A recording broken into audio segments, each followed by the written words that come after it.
दोस्तों नमस्कार। जागरण times news channel पर आपका स्वागत है। आज हम यहाँ चर्चा करने वाले हैं भ्रष्टाचार की मुद्दे की। एक पुराना प्रसंग से मैं अपनी बात की शुरुआत करूँगा।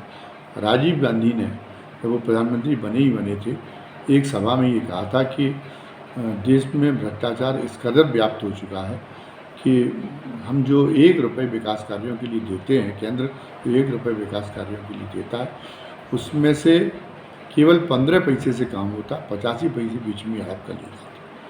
प्रधानमंत्री नरेंद्र मोदी को यूँ तो राजीव गांधी से बड़ी एलर्जी है, लेकिन वे राजीव गांधी के वे इस बयान का हवाला अक्सर करके देते। वो कहते देखिए कांग्रेस में, वो इसको इस रूप में इस उदाहरण के रूप में पेश करते कि कांग्रेस में कितना भ्रष्टाचार था। 1 रुपये में से 85 पैसे हड़प हो जाते थे, लेकिन मैंने तो भ्रष्टाचार को पूरी तरह से मुक्त कर दिया। राजीव गांधी अगर ये कहते थे कि हमारे यहाँ इतना भ्रष्टाचार है, अगर स्वीकारोक्ति उनकी जो थी वो लोगों को सांत्वना देती थी। लोग महसूस करते थे कि प्रधानमंत्री ही हमारी समस्याओं से, हमारी परेशानियों से अवगत है, और जब उन्हें भ्रष्टाचार की इस इंतहा का ज्ञान उनके संज्ञान में, इसलिए वो कोशिश करेंगे तो एक दिन भ्रष्टाचार लगभग शून्य पर पहुंच जाएगा। लेकिन प्रधानमंत्री नरेंद्र मोदी जी ने पल्ले ही डाल दिया, भ्रष्टाचार है ही नहीं। लेकिन क्या इसमें सच्चाई है? अगर भ्रष्टाचार ना हो रहा होता तो अक्सर करके जहाँ प्रधानमंत्री जी चुनावी सभा को संबोधित करने जाते, वहीं बताते हैं कि इतने करोड़ का और इतने लाखों का, इतने करोड़ लाखों का, इतने लाखों करोड़ का, इतने हज़ारों करोड़ का भ्रष्टाचार हुआ है, वो अमुक नेता ने किया है, और फिर अब उसी के नेता को अपनी पार्टी में भी शामिल कर लेते हैं। तो अब अगर भ्रष्टाचार नहीं रह गया, भ्रष्टाचार हो भी रहा है, और उसको अगर हो रहा है तो उसको रोकने की भी आपकी कोशिश नहीं। अगर जैसे ही वो हेमंत सोरेन अगर आ गए, आपकी पार्टी में आ गए, तो पता चला कि वो उनके सारी भ्रष्टाचार की सारी फाइलें बंद हो गई।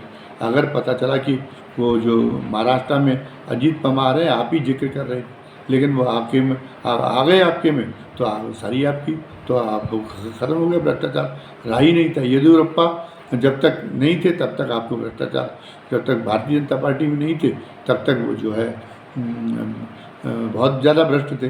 तो इसका मतलब भ्रष्टाचार तो उस समय भी हो रहा था, आप रोक नहीं लगा पा रहे थे। और खुद भाजपा के शासित राज्यों की क्या स्थिति? मध्य प्रदेश में शिवराज सिंह चौहान की सरकार, चाहे वो जितने भी जनप्रिय कार्यक्रम चला रहे हो, लेकिन भ्रष्टाचार के मामले में कितनी बदनामी ये बच्चा जानता है।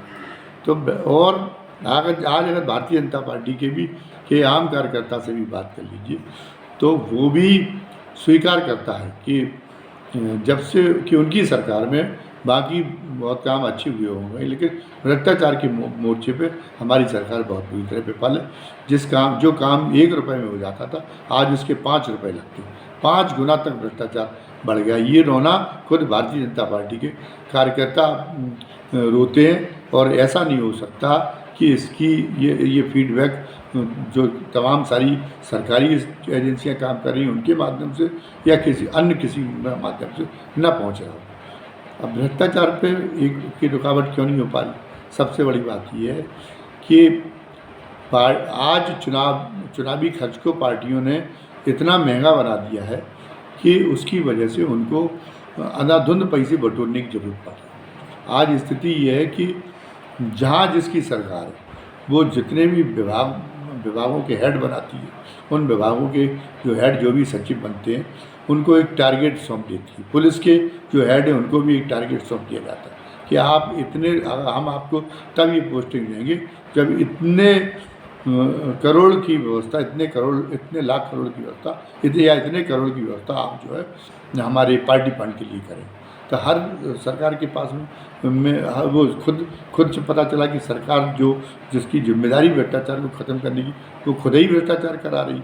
जब वो लोग भ्रष्टाचार करेंगे, जब वो सचिव स्तर के जो डिपार्टमेंटल हेड हैं वो पैसे देंगे, तो फिर वो नीचे से पैसे उगाएंगे, तो नीचे तक वो पता चला कि भ्रष्टाचार नीचे के स्तर तक में पहुंच जाएगा, कड़कड़ में भ्रष्टाचार व्याप्त हो जाएगा।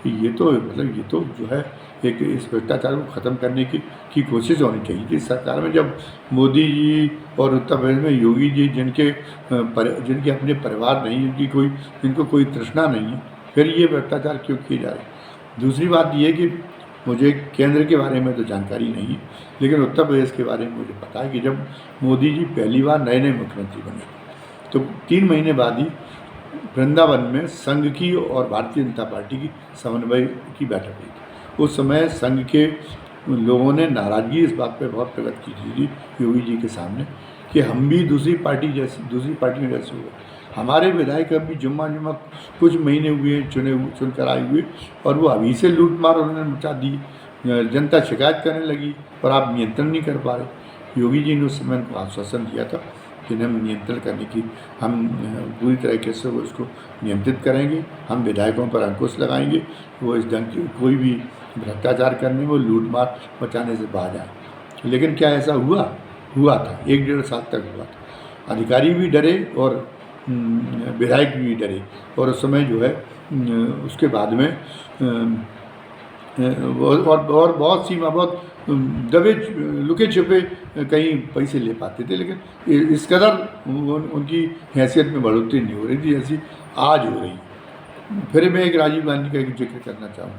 मुझे उस समय जो कोऑर्डिनेटर उन्होंने बनाए थे, कोऑर्डिनेटर क्या होता था? कोऑर्डिनेटर होता था संगठन में ट्रेनिंग, पूर्णकालिक कार्यकर्ता तैयार की जाती थी, उनको ट्रेनिंग दी जाती और वो अपने राज्य से बाहर के राज्य में तैनात किए जाते थे ताकि वो किसी तरीके से लोकल पॉलिटिक्स में इन्वॉल्व ना हो, कोई पक्षपात न करें। और उनको हिदायत थी, उनको निर्देश थे, उनको इस बात की छूट प्राप्त थी कि आप अपने एरिया में कोई भी मंत्री, कोई सांसद, कोई भी विधायक अगर उसकी हैसियत में बहुत ज़्यादा इजाफा हो रहा, वो क्या क्या खरीद कर रहा है, उसके पास में मोटरसाइकिल नहीं थी, वो बहुत अच्छा महंगा 4 पहिया वाहन खरीद लेता, उसके पास रहने के लिए मामूली घर था, वो बहुत बड़ी कोठी खरीद लेता, वो सब उसकी रिपोर्ट तैयार करके हमें भेजे। फिर उसका क्रॉस वेरिफिकेशन IB के माध्यम से राजीव गांधी कराते थे और हर सांसद की फाइल तैयार थी उनके पास। अगर जब कोई सांसद उनसे मिलने आता था तो वो सांसद को भी बताते थे कि सुधर जाओ, वरना अगली बार तुम जीतने लायक तो तब बचोगे जब हम तुमको टिकट ही नहीं देंगे। जब वो सफाई देने लगता था कि नहीं मैं तो कुछ कर ही नहीं रहा हूँ, तो राजीव गांधी जो है अपनी उसकी फाइल निकाल के और पन्ने पलटना शुरू कर देती, उसकी घिग्गी बन जाती थी। ये काम मोदी जी और योगी जी क्यों नहीं कर सकते? क्या इसमें उनकी दिलचस्पी नहीं? क्या उन्होंने मान लिया है कि जब तक कि बहुत अनाप शनाप कमाने की छूट नहीं, प्रलोभन नहीं होगा, तब तक उनकी पार्टी के साथ ये सांसद और विधायक जुड़े नहीं रह पाएंगे? क्या उन्होंने ये मान लिया? सांसद और विधायकों से भ्रष्टाचार की बात मैंने इसलिए शुरू की कि सांसद और विधायक अगर अधिकारियों के भ्रष्टाचार में सहयोग न करें, अगर वो खुद भ्रष्टाचार न करते होंगे तो क्यों करेंगे? तो अधिकारियों की हिम्मत नहीं है कि जिस ढंग से आज वो दोनों हाथों से पैसे लूटने में लगे हुए, उस ढंग से वो करें। टेक्नोलॉजी के चमत्कार से कल्याणकारी योजनाओं में तो मैं मान रहा हूँ, हालांकि कल्याणकारी योजना भी पूरी तरह से भ्रष्टाचार से अछूती नहीं है, लेकिन पात्र लोगों तक उन योजनाओं का लाभ पहुँच रहा है और उनसे थोड़ा बहुत उनसे जो सुविधा वसूल हो जा रहा है तमाम तरह की व्यवस्थाओं के बारे में। और ये भी सारी बातें कलेक्टर से लेकर और ऊपर प्रधानमंत्री तक को सबको मालूम है, लेकिन वो इससे स्थिति को बदलने के लिए तैयार नहीं। अब भ्रष्टाचार आम आदमी के लिए क्यों खतरनाक है? अभी कर्नाटक के चुनाव में देखा कि इसी रग को छेड़ के 40% कमीशन का जो नारा कांग्रेस ने उछाला था, तो इसी रग को छेड़ दिया था। और जैसे ही इस रग को छेड़ा गया तो जनता इतने मुखालफत पर उतर आई कि जो नतीजे आए उसकी वजह से भारतीय जनता पार्टी हक्का बक्का रहेगी नतीजों को देख के, और उसको सत्ता गंवानी पड़ गई वहाँ पे। अगर आप देश भर में ये नहीं सुनोगे तो फिर देश भर में भी ये होगा। आज है क्या? आज अगर भारतीय जनता पार्टी का समर्थक भी चाहे कि वो उसे हदबंदी कराने और वो अगर लेखपाल के पास में जाए, वह कानूनगो के पास में जाए, बिना सुविधा शुल्क दिए हुए उसकी हदबंदी के लिए वो अपनी जगह से हिलेगा नहीं, चाहे उसकी कहीं पर भी शिकायत कर ली। अगर तहसीलों से जो प्रमाण पत्र बनते, उस तहसील से प्रमाण पत्र बनवाने के लिए जाए, आज की तारीख में बिना सुविधा शुल्क दिए हुए उसका प्रमाण पत्र जारी नहीं हो सकता। अगर उसके साथ कोई हादसा हो गया, कोई घटना हो गई और उस घटना की रिपोर्ट दर्ज कराने के लिए जाए तो उसमें भी उसको पैसा देना पड़ता। अगर उसकी मोटरसाइकिल चोरी हुई, अब चोरी मोटरसाइकिल बरामद हो गई, तो फिर बरामद में अपनी मोटरसाइकिल पाने के लिए भी उसको जो है देना ही पड़ता, सुविधा शुल्क देना पड़ता। तो ऐसे में क्या मतलब रह गया लोकतंत्र का? अधिकारों का मतलब क्या हो गया? जनता तो अधिकार विहीन हो गई। बड़ी जलालत महसूस करते लोग इस ढंग से, जब उनको सीना जोरी करके उनसे लोगों से उनसे पैसा लिए जा रहा। और ये तो गुड गवर्नेंस के नाम पे तो इससे बड़ा कोई कलंक हो ही नहीं सकता। एक तरह से अराजकता की स्थिति, जिसको जो चीज़ मिलनी चाहिए, तो जिस चीज़ पे जो अधिकार रखता है, तो अगर उसका एक प्रतिद्वंदी जिसके कोई अधिकार नहीं, वो जो आगे बढ़ के आ जाता है, तो पता चला कि उसको वो उसका काम हो जाता है और वो लाइन में ही खड़ा रह जाता है। वो लाइन तोड़ के आ जाता है, लेकिन वो सुविधा शुल्क चढ़ा देता है, उसका काम हो जाता है और उसका काम नहीं हो पाता। जिसके पास भ्रष्टाचार की जिसके पास में सुविधा शुल्क देने की कुव्वत नहीं है, वो न तो उसका कोई इलाज हो सकता है, ना उसके बच्चों की शिक्षा हो सकती है। अगर वो गरीब है और वो चाहे जो इसके तहत के आर्थिक रूप से वीकर सेक्शन के अभिभावकों की 30% बच्चों को अच्छे कॉन्वेंट स्कूल में लिया जाए, कोई एडमिशन करा के दिखवा ले, सारी की सारी रिपोर्टें फर्जी जाती हैं। अभी देवरिया में इतना बड़ा कांड हो गया, वहाँ पे भूमि विवाद के कारण 6 लोग मारे गए, एक पक्ष के 5 लोग, एक पक्ष के एक आदमी, पूरी सरकार हिल गई। लेकिन क्या ये नया मामला है? क्या सरकार को पहली बार पता चला? जो सरकार उत्तर प्रदेश की सरकार अभिनय कर रही है, अरे ऐसा भी हो रहा था, निस्तारित नहीं हो रही थी शिकायतें, उस मामले में पहले कई शिकायतें हो चुकी थी, लेकिन निस्तारण किसको करना है?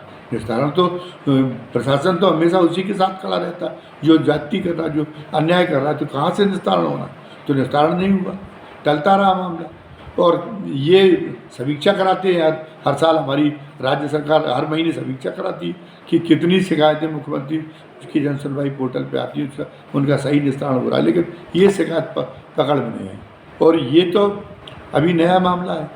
योगी जी जब मुख्यमंत्री बने ही बने थे, नए मुख्यमंत्री थे, उसी समय सोनभद्र में इसी तरीके की हरकत की वजह से राज्य रेवेन्यू अधिकारियों की मिली भगत से इतना बड़ा कांड हो गया था, 12-13 आदिवासी मारे गए, और उसके बाद में उनकी भ्रकुटियाँ बहुत चढ़ गई थी योगी जी की, और लगा था कि अब गड़बड़ी नहीं हो पाई। लेकिन गड़बड़ी उसके कुछ महीनों तक सक्रियता बनी रही, कुछ महीने तो कुछ अधिकारी सस्पेंड हुए, ये हुआ और अंततः तब फिर वही डरना शुरू हो गया। उसका परिणाम देवरिया कांड के रूप में सामने आया। अब देवरिया कांड के रूप में फिर कड़े तेवर दिखाए जा रहे, लेकिन ये कड़े तेवर चलेंगे क्या? अरे अगर आप वास्तव में कड़े तेवर दिखाना चाहते तो आप सर्वे करा लें, नहीं सारे अपने लेखपालों की हैसियत का, कि जिस समय वो सर्विस में आए थे उस समय उनकी हैसियत क्या थी, और आज वो कई सौ करोड़ के आदमी कैसे बन गए। आप कोई ऐसा, आपके पास में एंटी करप्शन है, आपके पास विजिलेंस है, आपके पास में EOW है, ये तंत्र आपके क्या कर रहे हैं? कोई जो है कोई पड़ताल नहीं हो रही। अगर पड़ताल हो, जब कोई मामला बहुत सिर से ऊपर पानी निकल जाता है, तो तब उसके बाद में कार्रवाइयाँ होती, तब तक तो रोज़मर्रा में इसरा, क्योंकि उसकी तब तक तो रोज़मर्रा में वही डरना जारी है, जनता को जलील करके उससे पैसे हटने का, और तब तक कोई कार्रवाई होती नहीं। तो और तब तक जनता अपने करा रही, दमा रही। तो आज भ्रष्टाचार की चर्चा हम इसलिए कर रहे हैं क्योंकि आज भ्रष्टाचार आज भी सबसे बड़ा मुद्दा है। अगर जिस तरह से कर्नाटक में दुखती रख को छेड़ा भ्रष्टाचार की वहाँ की सत्तारूढ़ पार्टी ने, वैसे ही हर राज्य में और केंद्रीय चुनाव में भी अगर जो विपक्षी पार्टियां हैं वो इस भ्रष्टाचार की रग को छेड़ सकें, भ्रष्टाचार से जो दुखती रड़ है उसको जो है छेड़ सकें, तो हम ये सकते हैं कि उस रग को अगर छेड़ेंगे तो जनता को फिर मूल ध्यान आएगी कि सबसे पहले भ्रष्टाचार खत्म होना चाहिए, ताकि गवर्नेंस कायम हो। हमारा कोई परिचय हो या ना हो, हमारी कोई सिफारिश हो या ना हो, लेकिन अगर हमारा काम जायज़ है तो वो काम एक निश्चित समय अवधि के अंदर कर दिया जाए, तब सुशासन कहलाएगा। आज योगी जी ने इसके लिए भी आदेश दे रखा उत्तर प्रदेश के लिए, इतने समय में ही हर एक प्रमाण पत्र है तो इतने समय मिलना चाहिए, लेकिन उससे कोई फ़र्क पड़ा क्या? क्योंकि रूटीन की मॉनिटरिंग नहीं है। रूटीन को जब तक आपके सामने बड़ा प्रकरण नहीं आएगा तब तक रूटीन में जो हो रहा है वो चलने दीजिए। तो कैसे इस बात को लेकर मंथन करना चाहिए कि कैसे जिस तरीके से उत्तर प्रदेश में गोवंश के को बेसहारा भटकने से रोकने के लिए अभियान चल रहा है, वैसे ही अभियान भ्रष्टाचार के खिलाफ भी चले। अगर ये अभियान नहीं चलाया जाता, अगर इसकी अनदेखी की जाती है, अगर और इससे जो कुशासन व्याप्त होता है, उससे जो असंतोष पनप रहा है उसको नहीं पहचाना जाता, तो सत्तारूढ़ पार्टियों की, मैं अकेली भारतीय जनता पार्टी की बात नहीं कर रहा हूँ, मैं जिन राज्यों में दूसरी पार्टियों की सरकार उनके लिए भी कह रहा हूँ, तो चुनावों में जनता इतनी जागरूक हो चुकी कि उनको सबक सिखा दे। इसलिए समय रहते भी चेत जाए तो ज़्यादा ठीक होगा, सरकारें चेत जाएँ तो ज़्यादा ठीक होगा। धन्यवाद। जय हिंद, जय भारत।